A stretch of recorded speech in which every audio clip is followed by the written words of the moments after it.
Within the Good For Your Soul Kaitiaki Tohu, we've used the shape of the whai itself, so the stingray itself, but within that, we've also incorporated the tohora tail.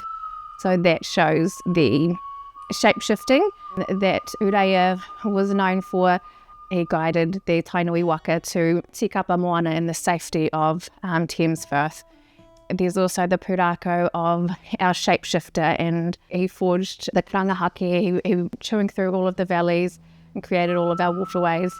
So shifting from the tohora to the aihe, to the eel, the tuna, and then subsequently to the whai.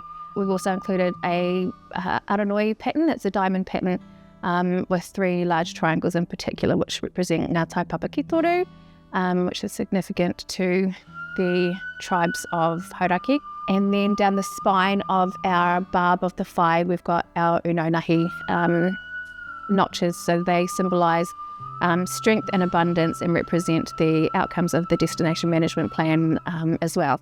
One of his forms that he took also symbolises Te Kupu Māori or Coromandel. So Tika Maui, the North Island, Te Taro o Te Whai is the Māori kupu for Coromandel, so the barb of the fish. So it was the barb of the stingray. So to acknowledge Ureia in that form, but then also the rohe in the area of Coromandel as well. So it's a symbol of strength and of mana, of intelligence, of humility and manaaki. So all of those kind of values and philosophies that really suited the initiative and kaupapa of Good For Your Soul Kaitiaki.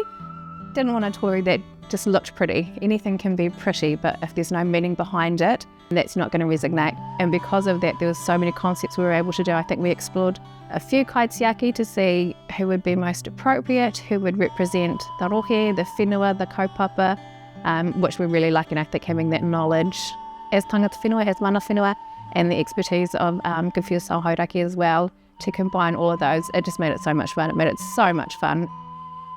As mana whenua, everything that we've worked for, and literally our bones and blood are in Hauraki whenua, so that's why it holds dear, and that's why it's so important. I think it's that connection back to our tupuna and those stories as well. That's who my mahi acknowledges as our ancestors. Everything that they've laid out for us is how I'm able to do the mahi that I do, is by using their designs and what they've passed down and just representing them appropriately.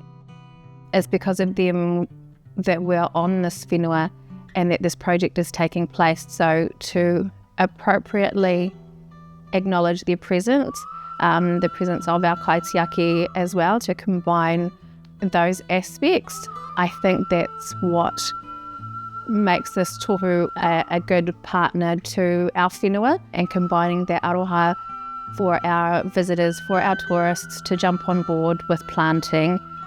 So to combine that with our old stories, but still acknowledging our tupuna as well, that these stories were passed down from.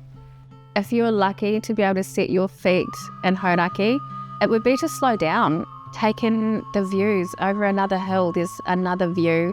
Just be present and be a good kaitiaki for our whenua. And then when you do leave and you know that you've left those footprints behind, what footprints was it that you left?